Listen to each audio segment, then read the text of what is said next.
everybody, this is Eric Worre, and welcome to NetworkMarketingPro.com. I am here again with Mr. Nathan Ricks. For those of you who've been around Network Marketing Pro for the last 3 years, Nathan was one of the first 10 shows that we ever did. Today we have 650 plus shows over the course of the last 3 years. Yeah.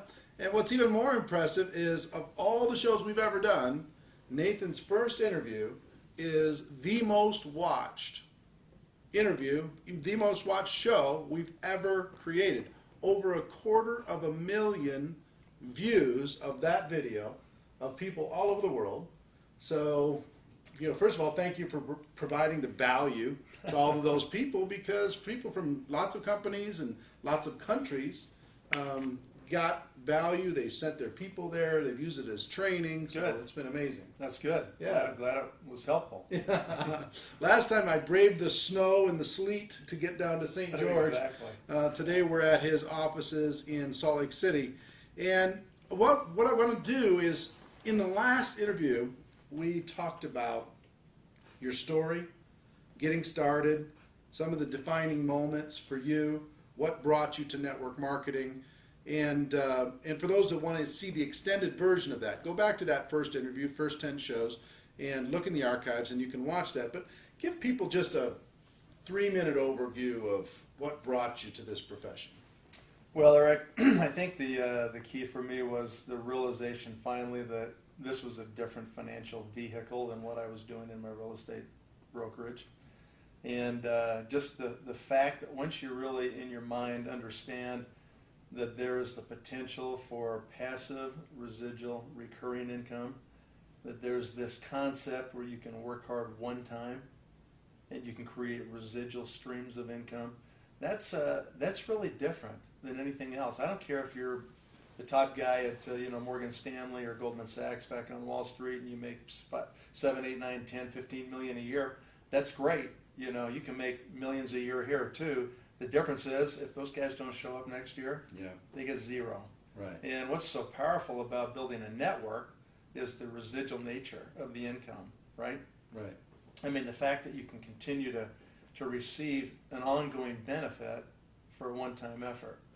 That's very unique and that's very different. Of course, that presupposes that your company's solid and it's going to stay in business and innovate and do the things they have to do to keep the company viable. But if you do that, and you've got that situation in your company, then you've got this unique ability. I tell people it's a totally different kind of money. Mm-hmm. You don't even know what kind of money we're talking about. Mm-hmm. You've never tasted it. And if you could just taste just a little bit of it, you'd do it. You'd do this no matter what. You wouldn't even think of anything else. Right. Because this is so much better. Right. Are you seeing that that the world is changing when it comes to, for much of our lifetimes, people have been sold this idea that working for somebody else, plugging into somebody else's machine, being a good employee, being loyal to that corporation was the key to security. Right. Have you seen a change, just a shift in the world? What do you know? You and I are probably pretty close in age. Yeah, so probably. In our day, our parents said, get good grades, get into the best college you can, do as good as you can, get a bunch of good interviews, pick the best one. And when I worked at AT&T, my mom was like, there's one kid taken care of, got a perfect job, a great retirement, great pension, I'll worry about the other kids, Mm-hmm. Imagine my parents' chagrin when I announced I quit AT&T. They were like, what are you talking about? That was just like as secure as the government, but better. Right. And I just couldn't believe that I would leave that. Right. And we talked the first time, I think, in one of our interviews about some of my early experiences that were pretty brutal. Yeah, with people that were pretty intense, with me. Right. And it wasn't just people who were just being disapproving of, like, what in the world? Have you lost your mind? Not even disapproving, but condescending. Mocking, condescending. Yeah, just kind of really destroying your faith and confidence and belief in what you're doing, right? And so, those are really difficult situations, and anybody who's been successful in this business or will likely encounter some of that from somebody who's well-meaning at some point, but is completely ignorant. Yeah. And doesn't understand at all what they're even saying. Right. Okay? And so you just have to be patient with those kind of people. But over the years, I've thought about that. I've thought about this road less traveled, and there's books by that title and all these things, and this definitely has been a road less traveled. Many Sure. people said, not good, not right, you're dumb, why do that? Those things blow up, that's stupid, that's not real business, get a real job, all those things we all hear, right? Mm-hmm. And it's definitely been a road less traveled, but it's been A better road. It's been worth the journey. Yeah, It's we been we awesome. say every day in this side of this community is we have a better way. It's not perfect. It's just better. It's better than all the other options you Yeah. have to be able to create. You said another good friend of mine, his name's David Fry. He's got a very successful traditional business, but he said the quality of the income in network marketing is completely different. Yeah. Like you said, It's a you different never kind. tasted it. It's a different kind of money. Yeah, you never tasted it. So, Yeah. so do you find you spend your a lot of your time just trying to educate a person to that? Well, that's most of the battle, isn't it? Yeah, I mean, yeah, products are easy to sell because it's, what's my product, look at this, here's what it does. What we're talking about is a concept. right. This is a conceptual sell, Hmm. right?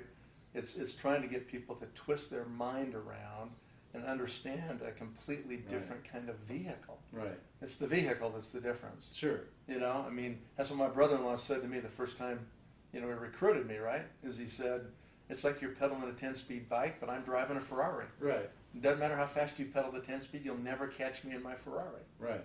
And, when you finally, in that simple analogy, start to wrap your head around that a little bit, and you try to believe that, okay, what does he mean? Why am I pedaling at 10-speed? That's the problem with most of the people that are listening to this video, is the fact that their vehicle is inferior. Right. It's flawed in some way, and sometimes significant flaws. Yeah. It But doesn't it's even, all they know. it doesn't contain any of the mechanics of wealth. Mm. There's not even a possibility Mm-hmm. they'll achieve what they want to financially, driving their current financial vehicle. Yeah. And so when you finally get that, and you say, okay, so it's different, it's out of my box, it's scary, I don't know about it for sure. There's a lot of these other ones that blow up and stuff, and so how do I know, that I'm doing the right thing? Right. Those are all scary factors, but the fact is that the vehicle, when it's done right, is incomparable. Right. So it's what's so fascinating about this, and what we like to talk about a lot with the viewers of this program is we try and help the people who are blind and help them see. We try and take the ignorant and help them become educated in a way that we don't condescend to them. We're just Right. trying to educate. We're trying to, if people are searching for answers, we spend a lot of time trying to just help them, like you said, wrap their brains around this concept that was not taught in their school or by their parents or by their, No? religious institutions, any place. Right. And your parents were saying, I hope you get good grades, I hope you find a good company and all this stuff. My parents were saying, I hope he survives. I hope he gets out of school, let alone going on to success. But Yeah. anyway, it comes from lots of different shapes and sizes. Nathan, he doesn't like to talk about it a lot, but I'm going to brag him up just a little bit. And we talked just briefly before we turned on the cameras and saying this idea that he makes an enormous amount of money. And to date, he's earned over $50 million. On an annual basis, he earns about $4 million a year in commissions in the network marketing profession.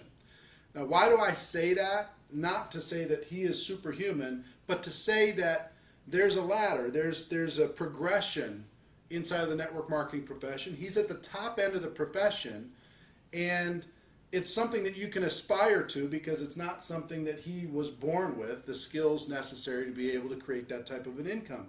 What we're going to be talking about in this program is what are some of the core principles? What are some of the habits and beliefs and activities and disciplines that need to be in place to be able to start that journey? Now, you may not want to you might think that that's too far. 4 million years, just too far, and you can't get your head around it. But if that's possible for an average person, an independent distributor, then how do you make $100? And then how do you make $1,000? How do you make $10,000? And then $100,000? And then $500,000? Then $1 million? Or whatever it is. And the thing that I love about our profession with the income, different than Wall Street and everybody else, is your income is a direct reflection of how many people you're serving. Your income is a direct reflection of how many people you're helping with your products, your services, and with the opportunity, other people living their dreams at various levels. Right. So anyway, that I just want you to know kind of who you're talking to. One rare air inside of the network marketing profession. So give me one of the principles that is fundamental. I mean, if somebody wants to really create a journey here inside of the network marketing profession, what's one of the bedrock things? I'll get to that, but I want to comment on what you just said Okay. about serving those people. Yeah.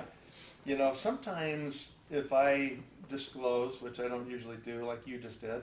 I know. This is inside of the family. Okay, it's not to prospects.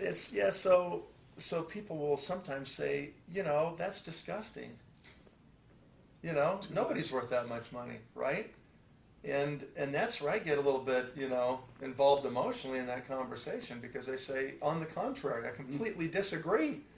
I completely disagree. It's exactly what I should get paid. Yeah. Because that's exactly how much product I've been able to move through this network, or teach people to move through this network. Right. And so I completely disagree, you know. Yeah, and that's what I'm saying. You should be proud of it. It shouldn't be like everybody, hey, join the company and you can make $4 million a year. Well, the answer is yes, you could, if you do. It's just volume. The work. It's volume. Yeah. It's product volume. Right. It's not signing people up and getting a bounty per head. Right. It's volume. It's product being consumed. Right. That's so it. you've built an organization that consumes more product? Yeah, than consumes others. And sells that much product. Right. Right. Well, I think, like I say, I think you should be proud of it. I'm proud to know you. I'm proud to be your friend. I think it's cool, to, you know, and we've had high earners on like you inside of this profession. It's not a huge group, but it's you know, it's interesting to hear the recurring principles of the top earners. You know, the people who are struggling to make a living, they've got lots of different principles. But the people who've learned how to make a fortune have some bedrock foundational principles. So, you know, get us started down that road. I've got 2 personal principles that I think people have to have, and then I've got 4 kind of business principles that are just generic for what we do in this industry. Okay, great. Love it. So the first 2 things that I mention all the time to people, and they say, okay, what do I need to do to be successful? You hear that all the time, and I say there's really 2 things. Okay. What you have to do is that you have to be focused and you have to be consistent. And if you can just do those 2 things, if you can just stay focused, and that's really difficult. Most people can't do that. Right. You know, they can't put the blinders on. I mean, they just have all these distractions. And part of the problem that all of us have, that are, at least many people have that are in this business, is they're entrepreneurs. That's why they're here. They want their own business. Some of them are aggressive and so forth. And we're distracted easily. And I kind of like to say, well, you got these entrepreneurial antennae, and they sit up here on your head, you know. Right. And the problem is that you got into this deal because yeah. that looks pretty good, you know. And those things kind of dial in. But the problem is the next month somebody calls you and says, well, look at this. And you go, oh, what's that? Right. Or what's that over here? And we get distracted, and those things just, what you have to do when you decide what you're going to do and you join in this industry, what you got to do is just retract those, just retract them and bolt them to your head. And don't let them come up, even if they try to come up. You don't let them come up. And you put the blinders on and you get focused. And you don't let all this stuff, you know, a horse outside Central Park that's going to give carriage rides on a busy street has got the blinders on, so he didn't see all this stuff going on over here. All he can see is what's right ahead of him right there. Right. And that's what we have to be. So how do Because people you can always be distracted, and somebody can call you on the phone and say, I got this deal or I got that deal. Forget that. Once you've made that decision, you got to be focused. You got people, different opportunities. You got Facebook. You got all these time stealers, right? You got social media. Yeah. You've got, you know, people texting you all the time and, you know, keeping you distracted that way. I mean, so one is focus of just entrepreneurially, right? The other one is focus of time. Because the one thing I know about you, and the one thing that everybody says about you, is Nathan Ricks works hard. He's a hard worker. He plays hard too. You know, he enjoys his family, enjoys the things that, you know, the good things in life. But he's a hard worker. He's focused. I mean, that's why I think if people were to describe you and pick out words, focus would be one of those words. I guess so. I don't know, but I mean, I think that's really a key, and that comes back to being really clear on what you want to do, having those goals written down, reading those goals every day so you understand and keep that focus and stay on track. So that's to me number one. Mm-hmm. You know, that's something, and that's something you'll spend your life trying to refine, right? It's Mm-hmm. self-control. It's being able to control your attention span on what you're doing. And then the second thing is being consistent. Mm. You know, you can't just be focused one day a week or 1 hour a day. You know, you got to learn to discipline yourself and be focused and consistent. So every day you have to do something on your business. Mm-hmm. And if you're working another job, that's fine. But you say, every day I'm going to do something. I'm going to spend an hour, I'm going to spend 2 hours, I'm going to spend 3 hours, I'll spend whatever I can spend, you know, to build this business. The more time I can spend, faster I can crunch activity into shorter time frames, and the faster I can generate results. Mm-hmm. But I'm going to do it consistently. You can't do it 3 days and then don't do it 4, and then do it 1 day and don't do it 5, and then do it 5 days and don't do it 3. And it doesn't work like that. Yeah. Because your downline can never count on you. They don't know when they're going to get you and when they're not for a 3-way call or for a webinar or whatever it might be. And so you have to get consistent. What do you think the average person in your organization, what's their time commitment per week for somebody who's wanting to build something? I would say 4 to 5 hours a week for 4 to most 5? people that are starting. Yeah. And so how would you consistently provide, allocate that time in a week? I would just say you got to do an hour a day. Mm. You got to do an hour a day. You know, I mean, I do it every day except Sunday. Mm-hmm. You know, but during that time frame, those 6 days, you got to do it. And if you got more time on a Saturday, on a weekend or something, then do it. But it is definitely part-time on the sides, evenings and weekends, but you got to just be consistent every day. Well, let me ask you this. Why do you still do it? Because a lot of people would say, you're there. You've arrived. You've already achieved all these different things. Why do you still do it every day but Sunday? What drives you to do that? Well, it's just because it's kind of what you do, you know. It's kind Is it of fun? you. Yeah, it's who you become. I mean, if you spend enough time in your life and you're engaged in this, you're engaged with all these people. You know, relationships, and right? it's relationships, but it's also, you know, there's a lot of people that have believed what I've told them, Mm-hmm. and I don't want to have any failure on their part be the result of my lack of effort or my inaccessibility or my not being attentive or not watching the ship a little bit. You know, you got to pay attention to what's going on. You got to pay attention with your company. Mm. You know, you got to make sure that nobody's being stupid and crashing the ship, right? Right. And so, and I'm not saying that with our company. We've got incredible management and everything else, but you do have to pay attention, and you got to pay attention to kind of what's going on, the dynamics of your leaders and your distributor base, and what's going on in different parts of the world. You know, if you've got business in different places, so there's things to take care of, and these people are your friends, and you know, you hold a certain place where you should be able to get some things done that need to be done, or help people that need help. Right. So I think it's a little bit irresponsible just to say, I've made it. Well, you didn't make it. You didn't make it on your own. Right. You know, it's you and this whole team of people that have made it together, and I think you got some responsibility to pay attention. Are you able to before we get into the 4 kind of business principles, are you able to balance? Are you able to balance your life? You know, spiritual, family, fun, and business. And, you know, what does that look like? I think that's another big, you know, self-discipline struggle. You know, it's, I have to admit, the first 2 years I was completely lopsided. I mean, it was 16 to 18 hours a day building. Is that required to be lopsided for a season? I don't know. I mean, I've seen people do it just kind of balanced, but it may take longer. You A know? little burst of energy. Yeah, for me, I'm just one of those people that I get so obsessed and focused, and I think a lot of people are like that you just have a task in front of you that you want to get it done. In my case, I was scared to death.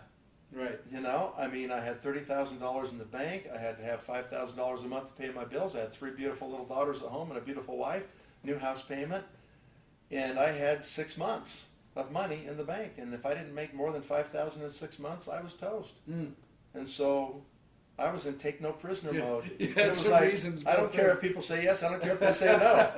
I know what I'm doing. I'm right? going, I've right. I've got to make it happen. Yeah, that's probably where the high noon philosophy showed up. It just, if they're not ready, there's nothing you can say Right. to them. You just move to the next one. Right. And right. that's something good to remember. Yeah, exactly. All right, well, let's talk about these. Okay, so some of our guys have developed this thing called System 7. Yeah. Okay? And so they have 7 basic steps, and they would be the 7 basic steps for anybody. Sure. I don't care what company you're Sure, in. Okay? sure. And so it starts off with goal setting, and then contacts, and the invite, and the presentation, and the follow-up, and the getting started. And number 7 is called teamwork. And it's kind of like tacked onto the end of these 7 basic steps you would do through the normal recruiting and startup process for anybody, okay? But these are the foundational principles, really, of our business. And I've spoken about these my entire career that I've been in the industry. And what these guys did is they just did a great job of kind of codifying those principles. And you'll find them through almost every company, right? Yeah. But it's just a good kind of framework to think about these principles in so that you kind of I haven't heard of it. understand I haven't heard it kind of labeled teamwork. That's kind of interesting. Well, it all comes back because you're a team, and it all comes back to people being able to work together as a team. And so let's talk just about a couple of these, okay? There's 4 basic principles. These are like gravity. They don't ever change. You jump off a building, you're going to hit the ground, okay? You may decide if you want to jump or not, but you cannot pick the consequences of your action there, okay? It's going to happen. So these are like that. They're going to happen, okay? So number 1 is duplication, all right? This is the key word in our business. I ask people all the time, why are you doing this? What is your motivation? And the answer is, most of the time they don't know it, but the answer is freedom. Freedom, yeah. Yeah, I want to be free. I've traveled and done this in 50 plus countries, and I find people are pretty much the same all over the world. They just want to be happy, and that happiness usually is centered around some kind of freedom. And that is political freedom, that's economic freedom, Time freedom. Yeah, it's all those things, health freedom and all those things. So it's about freedom. And I'm not going to sing this song, but you got to remember the lyrics of the song. It says you have to fight for the right To have party? freedom. To have freedom, right? Right. You got to fight for the right. Yeah, I And agree. you're going to have to fight in this business. So the key word that creates freedom is duplication. Okay? So what does that mean? Everything you do will be duplicated. The way you call somebody on the phone and approach them, the words you say, if they join you in that venture, they'll probably repeat the words you said to them to their people. The way you enrolled them in the business is the way they'll enroll their people in the business. The way you present likely ends up being the way they'll present the business. The tools you use will be the tools they use to build the business, okay? The methodologies that you use to create your organization will be the same methodologies. So everything will be duplicated, good or bad. So even if you could take a shortcut, probably shouldn't. Yeah, I would just say, you always have to stop and say to yourself, okay, is what I'm doing able to be duplicated? Right. And you can get as simple as some people will come in and they've got a little bit of money and resources, and for them to invite their friends over, 10, 15 friends to, hear about this business, they have a little bit of this kind of anxiety still, and they want to make sure it looks really right, and they try to upscale it so people don't feel like, oh, well, you're doing network marketing. We got a lot of money. Exactly. And so here they come with, maybe even some wine and cheese for everybody. Don't do it. Ask yourself the question, can my people do this? And if they can't do it, you don't do it. Right? Or if they'll use that as their excuse to say, well, Eric could afford to build this business because he could put on the dog when everybody came over and have a nice I don't think party. you have to have a nice house to be able to invite some people over or anything. Right. Yeah, we talk about the formula for financial independence. Here's how we put it together. See if you agree with this. Your ability to get a large group of people to do a few simple things over a consistent period of time. That's great. Big group, couple things, consistently. Perfect. Right? Awesome. So okay. Concept number 1 is duplication. The base level of duplication needs to be able to be done by everybody. Do you think that there's levels of duplication in an organization? like somebody who's, There's all kinds of different skill sets. yeah, Right? that don't duplicate as And- much, and but you're you- going to have your baseline Well, daily you'll stuff. and you'll learn what those are as you go. In like fact, I don't. trainers and I don't. Well, and I don't think you can learn them until you get to a certain point. Sure. I think you have to have a certain base of experience to be you able have to the fundamental understand, baseline. right, what you're going to do next, right? Right. And so, yeah, so those things will, Sure, increase or improve over time. All right, what's the For sure. second one? The second bedrock principle has to do with edification. And this is something that's really not obvious on its face, but once you start to do it and you're engaged in this industry, you'll find out it's absolutely critical. And so edification is a unique principle because what it means is that you're going to edify somebody else. It's really hard to edify yourself, Yep. right? Yep. And if you have the right concept of edification in your mind, then you have the ability to really accelerate your business. So what does edification mean? It means you speak positively about whomever or whatever you're addressing or speaking about, right? Mhm. And so in this case, you're going to speak positively about the products, Yep. about the company, Yep. about your upline, about your downline, about your crossline. Mhm. You're going to speak positive About the profession. yeah, about the industry itself, right? You're going to speak positive about all those things. You're never going to speak negatively about any of them because it doesn't really help your cause Right. at all. Right. Okay, it just brings you down when you do that. Right. And so I can always tell when someone calls me on the phone who's been taught the principle of edification in the proper way. Mm-hmm. And let's say that I'm doing a conference call or I'm doing a three-way call for somebody. I can just understand by the way they introduce me to the prospect if they've been taught properly or Right. not. Of course. So the wrong way to do it would be, John, yeah, I got this guy on the phone. His name's Nathan Ricks. Listen to what he's got to say. Right. Versus somebody who's been taught properly that calls up on the phone and they have already prepared the We're prospect. very fortunate to They have say, this time. John, we're so lucky to have 5 minutes with Nathan right now. He's super busy. He's been very successful in this industry. He's done blah, blah, blah. He said, as we talked about, yesterday, that we may get this little window, have a few questions prepared, and I just want to, again, say how lucky we are to have this time. Yeah. So let's make the most of it. Right. Okay, go ahead, John. Right. And then John's just eating out of my hand. Mr. Rich, Yeah, right. man, I'm really glad we got these few minutes together. Yeah, I've prepared a few questions. If you wouldn't mind, what do you think about this or this or this? And then what's happened is the distributor has gone ahead and empowered me to help him. Yeah. To help him. And when you come He on, didn't do it to stroke me. I don't care about that stuff, right? Right. All I want him to do is to empower me so I'm in a position to really help him. influence his prospect. right. And so what happens at that point then, before the end of that call, if I've learned the principle properly, I want to make sure that I give it back Yeah. to That's him. what I was going to say. Yeah. Exactly. I've got to say to John now, You're lucky. You're with a good guy. Bill is unbelievable. Yeah. And, John's thinking, he was a screw up in high school. Yeah. Man, this guy must have changed, He's or got whatever he access is. to me. He's made some Yeah. things happen. Bill is doing incredible. Mhm. He's relatively new, but he's moving quickly. He's building an awesome team, We're Right. fully supportive of him. You're really, really lucky to be able to Yeah, work and that's directly 10 with Bill. seconds. And 10 seconds, and and- it's done. Right. Yeah. Otherwise, if I'm just an egomaniac and I'm just glad that he edified me and I want to, Thank you. You're right. Yeah. great, okay, Bill, great, bring the next one or whatever, right? I mean, that's not it at all. Your job is to duplicate. Right. And the way you duplicate is you empower other people so that they have that same kind of ability. And all of a sudden, what Joe will do, or Jim, whoever else, what they'll do is they'll then do that with their prospects, and they bring them to Bill, and they go, wow, we're lucky to talk to Bill, Yep. right? And it doesn't have to be. And that becomes duplicated. That's right. Right. They'll duplicate that through their entire organization. And so it's really hard, for Bill to say to his friend, his prospect, to say, look, I'm really cool. I'm doing this thing really big. You need to really listen to me. Right. It just falls flat. Right. It's like a wet blanket. Right. So you can't edify yourself. The principle is that you can only edify other people. And in just a couple of seconds, I can give it back to him and put that guy in a position where he can now really run. So edification is a really key component. to Yeah, what we do. and some of the best organizations I've worked with, trained, helped over the years, they got really good at this.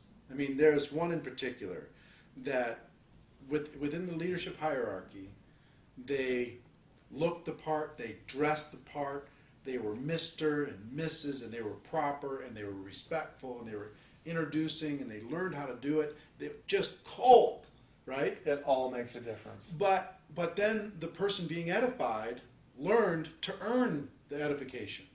So they wouldn't show up sloppy at a presentation. They wouldn't have track pants, and flip-flops, because it's harder to edify flip-flops. You got to do a fancy story to edify flip-flops when you're bringing up a guest, right? Right.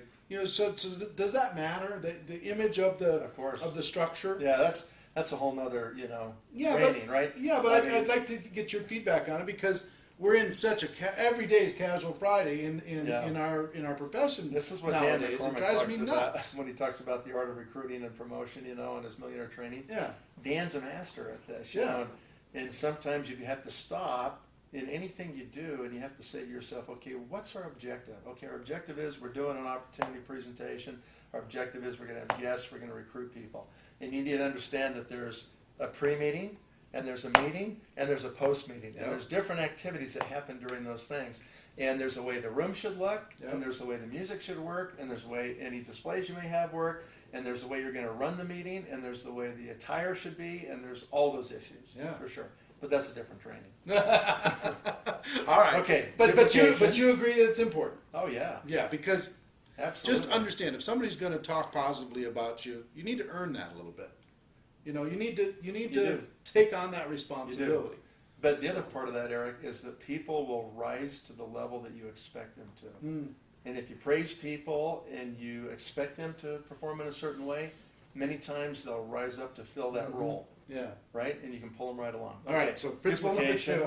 Edification. Number 3. Yeah, and the third one is respecting cross-line. Okay. And sometimes this is called no cross-lining. Right. Okay? And this is your insurance policy. Okay? This is really important. All right? What it means is that there's certain people that have a financial interest in your success, and there's other people that don't. Right. And what you need to do is to learn to look upline to those people that have a financial interest in your success for your guidance, for your coaching, for your advice, for all those things, okay? And it's kind of like this. All of us have had kids that play some kind of sport, whether it's, soccer or football or basketball or whatever it is, okay? And if you've ever been to one of these games with these young children that are out there playing around, you got some dad and maybe another dad, whoever's decided they're going to be the coach, and they're volunteering their time to help this team. And they've spent the days when the games aren't happening, when the parents aren't there, coaching these kids. But all of a sudden it's Saturday morning and it's time for a soccer game or whatever it is, right? All the parents line up, and the problem that happens during the game is that parents are screaming at their own kids so loud, "Johnny, kick that ball, get over it. Oh man, don't let him run by you like that." And the parents are screaming so loud that the kids can't even hear the coach. That's the problem, okay? And if you're listening to all these other voices that are maybe even well-meaning but perhaps misguided, then you may miss the mark. You may actually be listening to the wrong coach. They may be even on a different team. So when you're talking about focus, you're saying focus on your team within the structure. What I'm saying is this: edification is so important. Yeah. Here's how our business works. Most people aren't going to make it. They're not going to really go to the top and build a huge business, right? Because they won't be focused and they won't be consistent, right? They get distracted. Things happen. Life happens to them, right? More than half the people are going to quit. It's normal. Plan on it. Okay, that's just the way it is, right? And so once you understand that and you're dealing with those realities, you have to realize that there's a whole bunch of people that are on their way out. That's just the way it is. What happens is they want to satisfy, it's kind of negative emotional energy, to satisfy themselves as to why they won't make it. And so they're going to get negative. And they say, oh man, the comp plan's not fair, it's too hard, or the product didn't really work the way that I was thinking it would work, or my upline, man, that guy's an idiot, or he didn't do what, I called him like 4 times and he wouldn't even return my call, or I can't get any support. These are the negative comments that people will say to justify their lack of performance. Right. And so it's kind of a negative emotional satisfaction they get out of verbalizing their lack of Trying to failure. get some empathy from some. Their lack of failure. That's what happens. And so you have to kind of guard yourself against that. You kind of have to understand who to listen to and who not to listen to. Okay. Who's your coach? Right. It's only the person that's got a financial interest in your success. Right? And so that's who you should look to. And that's who you should listen to. And you shouldn't listen to all these other people. Okay? So this ends up being kind of the insurance policy to protect you or to protect your downline from that negative emotional energy that kind of that happens as part of the normal process of people not succeeding at what they're trying to accomplish. So when you're saying you got your group and you're telling them, okay, let's look to your coach, the person who has a financial interest in you, the team of people that have a financial interest in you. Right. That's who you're going to follow. That's who you're going to listen to. That's right. And we're not going to listen to any other distractions. All distractions are equal, even if it's inside of our own company. That's right. All distractions are equal. That's right. So, but you're still part of the greater team. So Sure you're not isolating and saying we don't talk to those people. No. Because You you'll talk see to those people at the people. conventions and That's you'll right. say hi and. But what you have to be careful of, you won't let yourself be distracted. you got to be careful of the people that are sitting out in the lobby instead of in the meeting. Yeah. You got to be careful of the people that are in the dark corners and in the shadows that are going, I don't know about this. I'm not sure this is for real. I'm thinking about looking at something else or whatever they're doing. People who take a phone call. The ones that are sitting on the front row, that are taking notes, that are engaged, that are positive and moving forward, great. But just remember, who's got the interest in your success? Okay, the financial interest in your success. Interesting.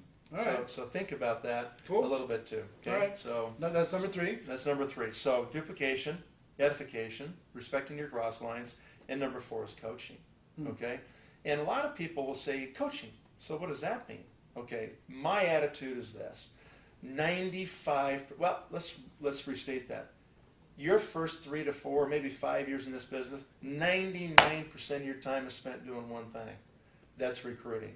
You don't have to manage the company, build the products. You don't have to do any of that stuff. Your job is 99%. Is to recruit. How about the people they bring in 3 people, say, you know what, I have to stop recruiting because I have this obligation to make these 3 people successful. That's as soon as they do that, they're starting to die. Right. Because now, a lot of people don't. More than half the people aren't going to make it. Anyway. We talk about this gateway skill of recruiting a lot, and we talk about you got to focus on it, you got to spend time on it. But it's interesting to hear someone at the pinnacle of success who's helped so many other people say 99% for your first 3 to 5 years. So if you have the urge to be a coach, if you have the urge to be, let's assemble and let me give you my wisdom. Yeah. If you have the urge to do any of these other things, look, it's not the right thing to do. I don't care what the structure of your comp plan is. Okay, right. I mean, there's diverse different plans. I don't care. Your job is to recruit. Either you're recruiting frontline or you're recruiting downline. And you're teaching them how to do the same. That's right. And duplicating downline. You're just staying in recruiting. You're either going wide or you're chasing the business. Right. So either way, you're not just saying go wide and throw everything against the wall. No, what I'm saying is you're going to be engaged in recruiting activities. The most effective way. Your personal or in your group. Right. Even in our comp plan, the most effective way to build is that you recruit wide until you have enough people to work with. 2, 3, 4 people, maybe 5, maybe. And then you are just driving through those people. It's 6 degrees of separation. Yeah. Everybody's already connected. Who can we talk to? There are already concentric circles that overlap and they're connected. They edify you. There's linkage talk points. to them. Exactly. You edify back. That's the work of what we do. It's sharing the stories. That's what it is. And it's person to person to person to person. It's not Facebook to Facebook sharing the story. Okay? What it is you utilize the person-to-person recruiting, and then you use the tools to disseminate information, meetings, trainings, videos, whatever it might be. Okay? So you're talking about recruiting 99%. It's still belly to belly, man. But then you say the fundamental principles coaching. Yeah, that's the 4th one. Well, but how does that line up with this 99% recruiting? The way it lines up is the only time that you coach or try to manage anybody or assist them in that way, other than in the trenches recruiting, which is on-the-job training, right? Recruiting trains, right? Training doesn't recruit. Right, I agree. Okay, so you have to be in the trenches. It's all on-the-job training. Say that again. You have to be No. Recruiting trains. Training doesn't recruit. That's right. I love that. Yeah. You just glossed over it. Recruiting trains your Yeah, group. that's right. Training doesn't recruit. It's Have all- you said that for forever? It's all live, yeah. It's all live. Wow. Real bodies, Love that. not fake, not role playing. It's real people. You're talking. Just go I do it. love that Yeah. so much. Just go do it. So you're on the job training. That's what you're doing 99% of the time. Okay. Mhm. You take the other 1% and you take that for maybe 20, 30 minutes, and you do that right after the end of the month. Most of our business happens in the last week of the month. Yeah. Pretty much in every company. So once you get it done, your month end's done, your volumes are done, your recruiting, your qualifications are all done, then what you do is you sit down with your key people and you say, how did we do? Yeah. Last month we talked about, this is what we're going to do. This many people, this many presentations, this many people we're going to sign up, this much volume, we're going to create this many new pin titles, this many leaders, whatever it is. These were our metrics. How did we do? Right. And we have an accounting. Right. And we sit down and we talk about how we did or how we didn't do. And we say, okay, why didn't we do as well in this one? How Right. come? What do you think? You tell me. Mhm. Okay? Okay, and then say, here's what I would suggest. Now, what are we going to do this month? How are we going to change those? And that's where you spend 20 minutes with your key people and you A little bit of reload. coaching and You accountability. reload for this month. Mhm. And then what do? You map out, okay, I need you Tuesday night, I need you on Thursdays, I've got this conference we're doing in this city on this day. And what you do is you map the month and then you go recruit and you execute the But month. then you have to have the discipline to go out of that mode and back into 99% recruiting. Oh, that's all that counts. Right. Nothing else counts. So fascinating. Yeah, nothing else counts. Recruiting trains. Training doesn't recruit. No. Awesome. That's Yeah. my biggest takeaway of this whole Okay. this whole time. So that's the coaching piece of it, and that's where you need to have a journal of some kind Where you can where you keep can track. keep track Mhm. of your stuff. It's just basic stuff, right? Duplication, edification, respecting cross-line, and coaching. And coaching. Yep. And the two personal principles are at Yeah. the beginning. You got to have focus and consistency. Awesome. Now, I believe that we're kind of entering into a golden era as the economies are changing around the world and everybody's looking for opportunity and they're seeing that the old model is kind of broken and they're looking for freedom. I think we're entering into a golden age. What do you see? You travel all around the world. What do you see as the opportunity ahead of us? You know, the next 5-10 years. What's your vision for this profession and how it can help people? Well, the future is extremely bright, and it's extremely bright because of the last economic recession that's happened on a global basis. Okay, Mhm. so what you have right now is you have people who've had their retirement plans destroyed, and even though the Dow's back to 13,000, you know, and so on and so forth, they still haven't recovered their same principal amounts they had before the crash 5 years ago. Mhm. Okay, and that's just because of a basic principle. If you lose 50% of the value of your account, you have to have 100% return to get back to even. Mm. It's twice as hard to go up as it is to go down. Wow. And so people have never, even now, even though markets are kind of at parity of where they were before, people's accounts are not there. They haven't recovered, and they won't for a long, long time. And that problem is at times their enemy because it's working against them as they look towards retirement and so forth. And so one of the really big needs globally in the next 10 and 20 years is going to be supplementary income. They're going to have it because Social Security is not going to handle it in this country. Europe is absolutely and utterly broke. Yep. The party's over in Europe. There's no more 35-hour work weeks and 2-month vacations and all that stuff that those guys did for a long time. They have borrowed, and there's no more borrowing, and it's over. And so I'm really bullish on Europe. As the reality descends upon the heads of those people, For network marketing. I'm super bullish, okay? I'm bullish on network marketing right here in the U.S. I'm bullish on Asia for network marketing. I'm bullish on the whole world because what people are going to find out as they get older is I can't retire. I have to keep working. In fact, a recent survey they just did about a month ago, they asked a whole bunch of people, when do you expect to retire now that all this economic trouble's happened, right? You know what the answer was? Never. 80. 80. I'll retire at 80. What's life expectancy in America? 77. Yes, 79.5 Is that or what almost it is? 80. So in other words, you're never going to retire, right? I mean, that's the point of it. Is they're not going to have the capability to do it if they wanted to. Yeah. Pension plans, cities are broke, counties are broke, states are upside down. You know, I mean, the federal government is in a huge, massive hole that we will never dig out of, perhaps. I mean, it's going to take cuts and austerity like people have never seen for us to even try to right the ship. Yeah. And so what you're talking about is a world awash in debt, you know, lots of payback that has to happen, people who haven't been able to be disciplined in their own personal lives to save or have any kind of vehicle that would allow them to even get some money to set aside. They're paying everything that they have. And so there's going to be an absolutely massive need for supplementary income. They're going to have it.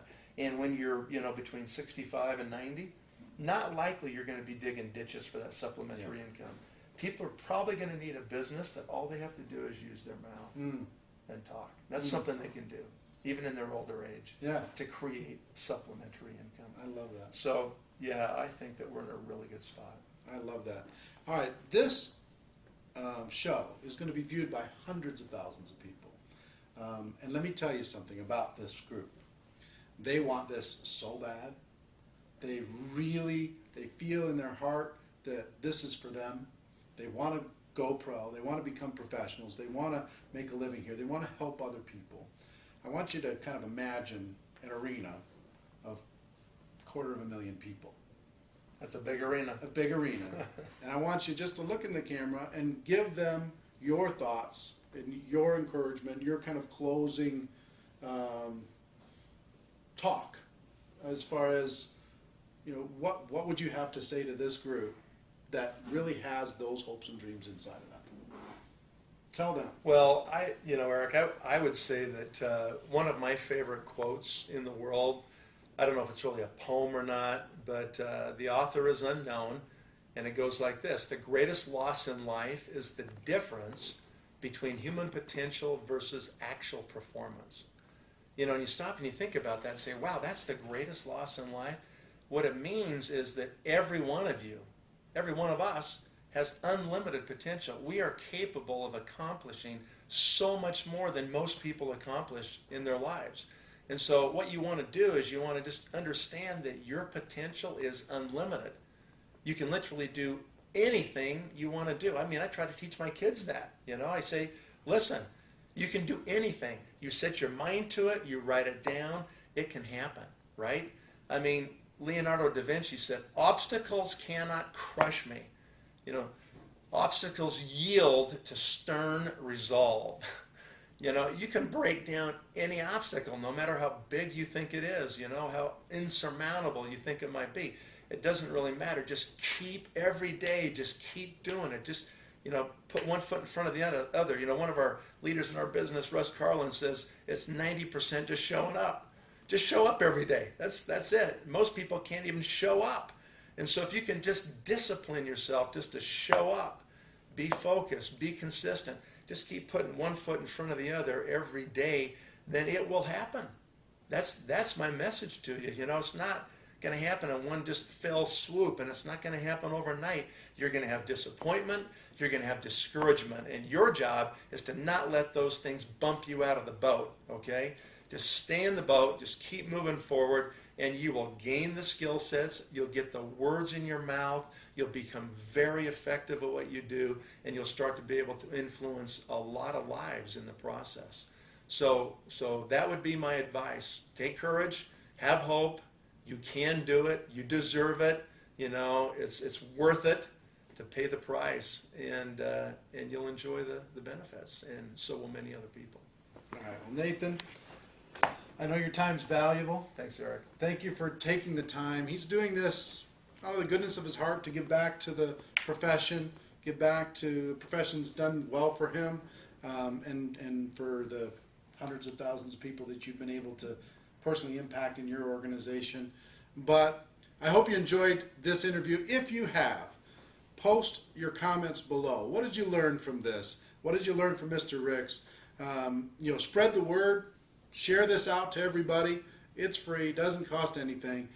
We want to take this profession to another level. So ladies and gentlemen, my wish for you is that you decide to become a network marketing professional. You decide to go pro, because it is a stone cold fact that we have a better way. Now let's go tell the world. Everybody have a great day, and we'll see you next time. Bye-bye.